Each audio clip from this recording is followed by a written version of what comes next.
প্রিয় শিক্ষার্থীরা, চতুর্থ শ্রেণীর শিক্ষার্থীরা, শুভেচ্ছা সবাইকে। আশা করি তোমরা সবাই ভালো আছো, সুস্থ আছো। আমিও ভালো আছি এবং সুস্থ আছি। আমরা আজকে যে পাঠটা পড়বো সেটা একটু বোর্ডের দিকে তাকাও। এটা হচ্ছে সৈয়দ মুস্তফা আলীর লেখা পাঠান কি পাঠান মুলুকে। এটা হচ্ছে পৃষ্ঠা নাম্বার 71। তাহলে একটু বইটা খুলে বসো, আমি বলবো, আমি পড়বো, সেটা একটু ভালো করে মনোযোগ সহকারে একটু শুনবে। পাঠান মুলুকে লিখেছেন সৈয়দ মুস্তফা আলী। সর্দারজি চুল বাঁধতে, দাড়ি সাজাতে আর পাগড়ি পাকাতে আরম্ভ করলেন। দেখো এখানের মধ্যে কিন্তু একটা কি দেয়া আছে, একটা ছবি দিয়ে দেয়া আছে। তাহলে কি সর্দারজি কি করলেন? চুল বাঁধতে, দাড়ি সাজাতে আর পাগড়িটাকে কি করতে লাগলেন? এভাবে মুছড়ে মুছড়ে পাকাতে আরম্ভ করলেন। তখনই বুঝতে পারলুম যে পেশুয়ার পৌঁছতে মাত্র আর ঘন্টাখানেক বাকি। গরমে ধুলো কয়লার গুঁড়োয়, কাবাব রুটিতে আর স্নানাভাবে আমার গায়ে এক রত্তিও কি নেই, শক্তি নেই। বিছানা গুটিয়ে হোল্ড বন্ধ করতেও পারছিলাম না। কিন্তু পাঠানের সঙ্গে ভ্রমণ করাতে সুখ আছে।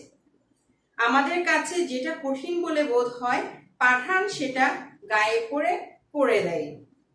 ইতোমধ্যে গল্পে গল্পে জেনে গেছি পাঠান মুলুকের প্রবাদ। দিনের বেলা পেশোয়ার, ইংরেজের রাত্রে পাঠানের, তারপরে কি গাড়ি পেশোয়ার পৌঁছবে কয়টায়? রাত 9টায়। তখন সে কার রাজত্বে পৌঁছবে তাই নিয়ে মনে মনে নানা ভাবনা ভাবছি। এমন সময় দেখি গাড়ি এসে পেশোয়ারেই দাঁড়ালো। বাইরে ঠাঁ ঠাঁ আলো। 9টা বাজলো কি করে, আর পেশোয়ারে পৌঁছলুম বা কি করে? এখন চেয়ে দেখি সত্যি 9টা বেজেছে। প্ল্যাটফর্মে বেশি ভিড় নেই। জিনিসপত্র নামাবার ফাঁকে লক্ষ্য করলুম 6 ফুটি পাঠানের চেয়েও এক মাথা উঁচু এক ভদ্রলোক আমার দিকে এগিয়ে আসছেন। তিনি এসে উত্তম উর্দুতে আমাকে বললেন তার নাম শেখ আহমদ আলী। আমি নিজে নাম বলে এক হাত এগিয়ে দিলাম। আমরা কি করি? হাত বাড়িয়ে হ্যান্ডশেক করি না? এরকম এক হাত এগিয়ে দিলাম।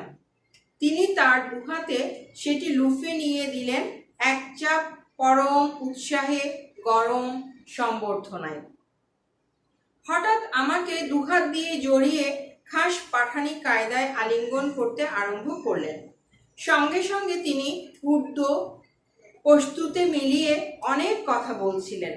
তার অনুবাদ, ভালো আছেন তো, মঙ্গল তো, সব ঠিক তো, বেজায় ক্লান্ত হয়ে পড়েননি তো? আমি জি হ্যাঁ জি না করেই যাচ্ছি। কারণ কি? কারণ ও তো আর উর্দুটা বোঝে, বাট বলতে পারে না ওই লোকটার মতন, তাই না? আর ভাবছি গাড়িতে পাঠানদের কাছ থেকে তাদের আদব কায়দা কিছুটা শিখে নিলে ভালো করতাম।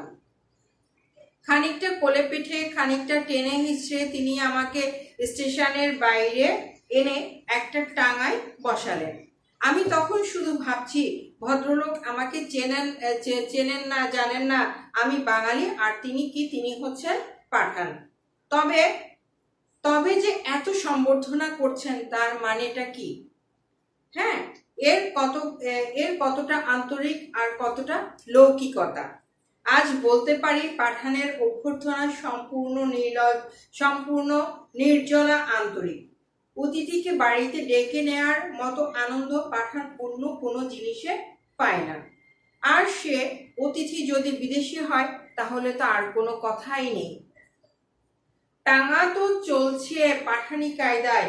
আমাদের দেশে সাধারণত লোকজন রাস্তা সাফ করে দেয়, গাড়ি সোজা চলে। পাঠান মুলুকে লোকজন যার যেরকম খুশি চলে।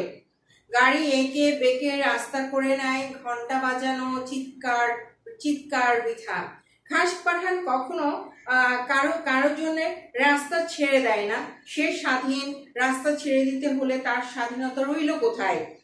কিন্তু ওই স্বাধীনতার দাম দিতেও সে কসুর করে না। ধরা যাক ঘোড়ার নালের চাট লেগে তার পায়ের এক খাবলা মাংস উড়ে গেল, এতে সে রেগে গালাগালি, মারামারি বা পুলিশে ডাকাডাকিও করে না। পরম শ্রদ্ধায় ও বিরক্তি সহকারে ঘাড় বাঁকিয়ে শুধু জিজ্ঞেস করে, দেখতে পাস না? গাড়োয়ানো স্বাধীন পাঠান ততোধিক অবজ্ঞা প্রকাশ করে বলে, তোর চোখ নেই? ব্যাস, যে যার পথে চললো। এটা হচ্ছে কি, এটা হচ্ছে এই গল্পটা। ঠিক আছে, আমরা কি করলাম, আমরা এতক্ষণ এটাকে রিডিং পড়লাম। এবার আমরা আসবো ভেতরে, যাব যে আমরা এখান থেকে কি কি শিখলাম, এটা কি। ঠিক আছে, আমরা সেটা একটু দেখে নিই। তাহলে পাঠানমূলক এটা কি? এটা হচ্ছে একটা ভ্রমণ কাহিনী। সৈয়দ মুজতবা আলীর লেখা। কি সৈয়দ মুজতবা আলীর লেখা? এটা হচ্ছে একটা ভ্রমণ কাহিনী। দেখো এখানের মধ্যে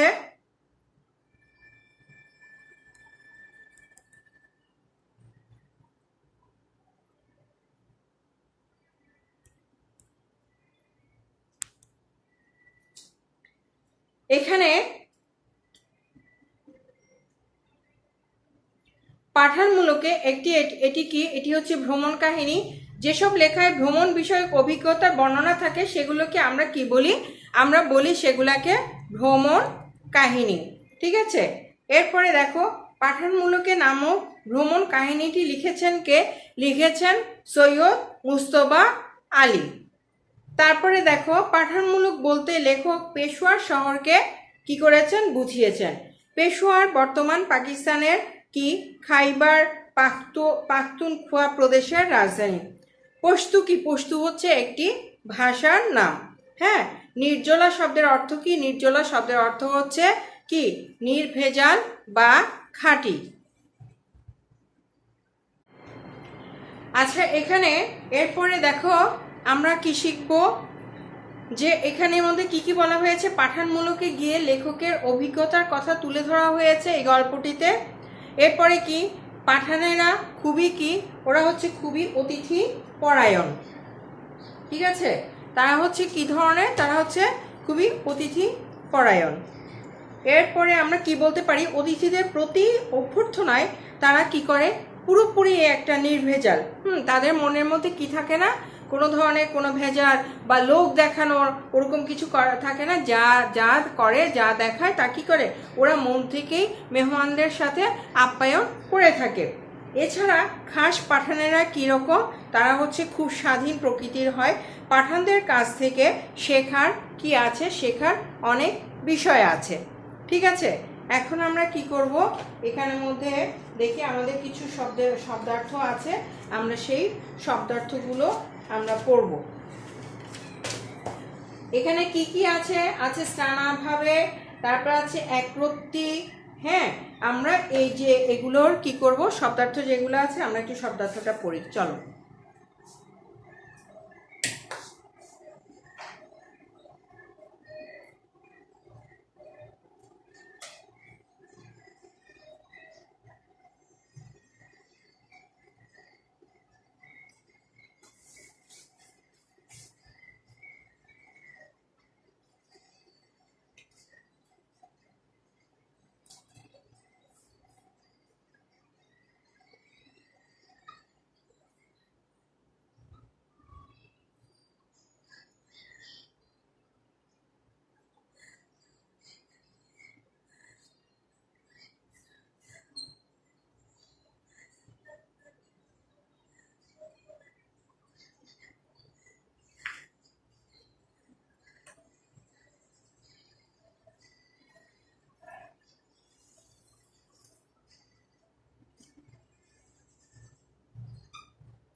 বোর্ডের দিকে তাকাও, দেখো আমরা কি কি বললাম এখানে। এখানে হচ্ছে স্নানাভাবে, স্নান মানে কি গোসল করা, হ্যাঁ, গোসলের আরেকটা নাম কি, আরেকটা নাম হচ্ছে স্নান।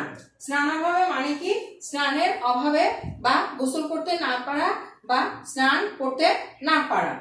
তারপরে আরেকটা কি একরত্তি, একরত্তি বলে কি একেবারে সামান্যতম, হ্যাঁ, সামান্যতম, সেটাকে আমরা কি বলি, আমরা বলি একরত্তি। একরত্তি অর্থ কি তাহলে সামান্যতম।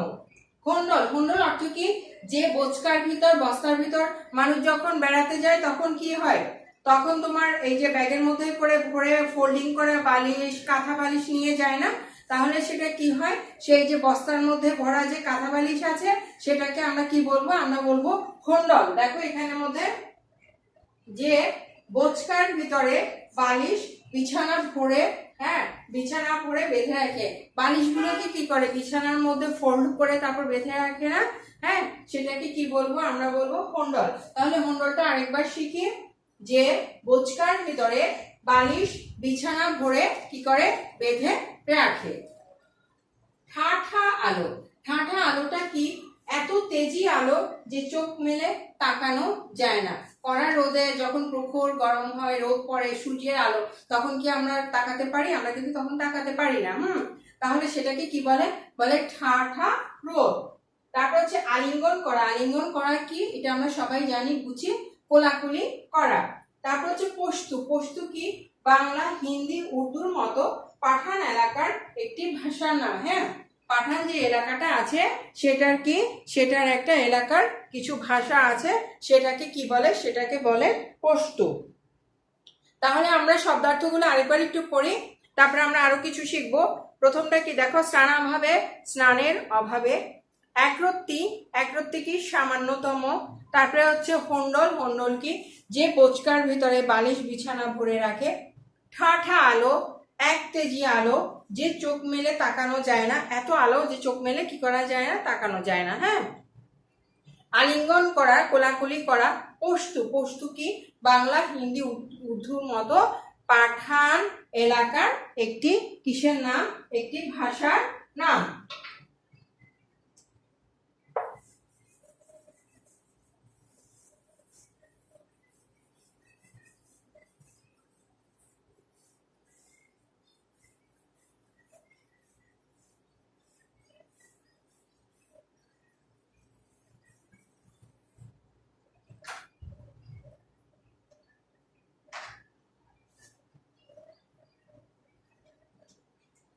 তারপরে আছে দেখো অভ্যর্থনা,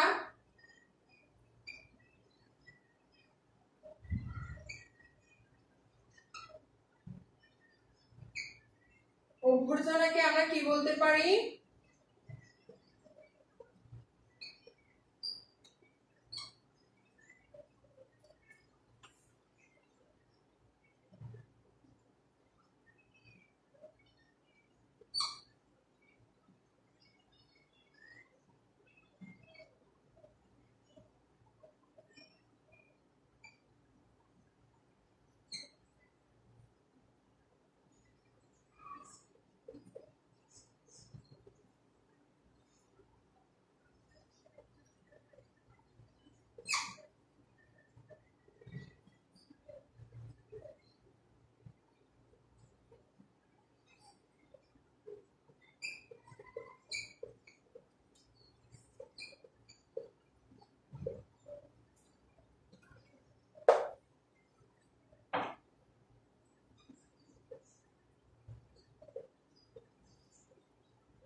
তাহলে শিক্ষার্থীরা দেখো একটু তাকাও, অভ্যর্থনা, অভ্যর্থনা অর্থ কি? সাদরে, যেটাকে স্বেচ্ছায় আমরা গ্রহণ করি, সাদরে গ্রহণ।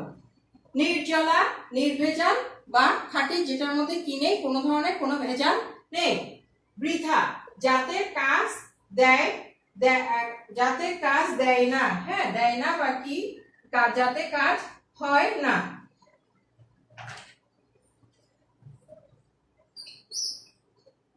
যাতে কি দেখো, এটা হচ্ছে কি বৃথা, অযথা, হ্যাঁ, যাতে কাজ দেয় না বা কি অবলিক হয় না। খাস, খাস অর্থ কি? আসল। ঘোড়ার নালের চাট কি? ঘোড়ার পায়ের লাঠি। ঘোড়া যখন টিকটিক টিকটিক করে যায়, যখন টকবগে, ঘোড়া যখন যায় টকবগিয়ে, তখন কি হয় দেখবা, পায়ের মধ্যে যে একটা আওয়াজ হয় না, একটা লাঠির আওয়াজ হয় না, সেটাকে কি বলে? ঘোড়ার নালের চাট, ঘোড়ার পায়ের লাঠি। অবজ্ঞা, অবজ্ঞা কি? তুচ্ছতা। টাঙা, টাঙা অর্থ কি? টাঙা অর্থ হচ্ছে এক ধরনের গাড়ি। পশুর অর্থ কি? দোষ। প্ল্যাটফর্ম, প্ল্যাটফর্ম শব্দের অর্থ হচ্ছে রেলগাড়ি থামার স্থান, ঠিক আছে? রেলগাড়ি থামার স্থানকে আমরা কি বলি? আমরা সেটাকে বলি প্ল্যাটফর্ম। তাহলে অভ্যর্থনা, সাদরে গ্রহণ। নির্জলা, নির্ভেজাল, খাঁটি। বৃথা, যাতে কাজ দেয় না বা হয় না। তারপরে কি আছে? খাস, আসল। ঘোড়ার নালের চাট, ঘোড়ার পায়ের লাঠি। এরপরে হচ্ছে অবজ্ঞা, তুচ্ছতা। টাঙা, এক ধরনের গাড়ি। পশুর দোষ। প্ল্যাটফর্ম, রেলগাড়ি থামার স্থান। আজকে আমরা কি করব? আজকে আমরা এটাকে রিডিং করব এবং যে শব্দার্থ যেগুলো দিলাম, হ্যাঁ এখানে কিন্তু কম না, এখানে বেশ ভালোই কিছু শব্দের অর্থ আছে। আজকে আমরা এই শব্দের অর্থগুলা শিখে ফেলবো। অলরেডি আমার এই ক্লাসের মধ্যে তোমাদের অর্ধেক শিখা হয়ে গেছে, বাকিটা একটু শিখে খাতায় কি করবে? বাসায় লিখে ফেলবে। তাহলে আজকে এ পর্যন্তই। প্রত্যেকে ভালো থাকো, সুস্থ থাকো। আমি বিদায় নিব। আল্লাহ হাফেজ সবাইকে।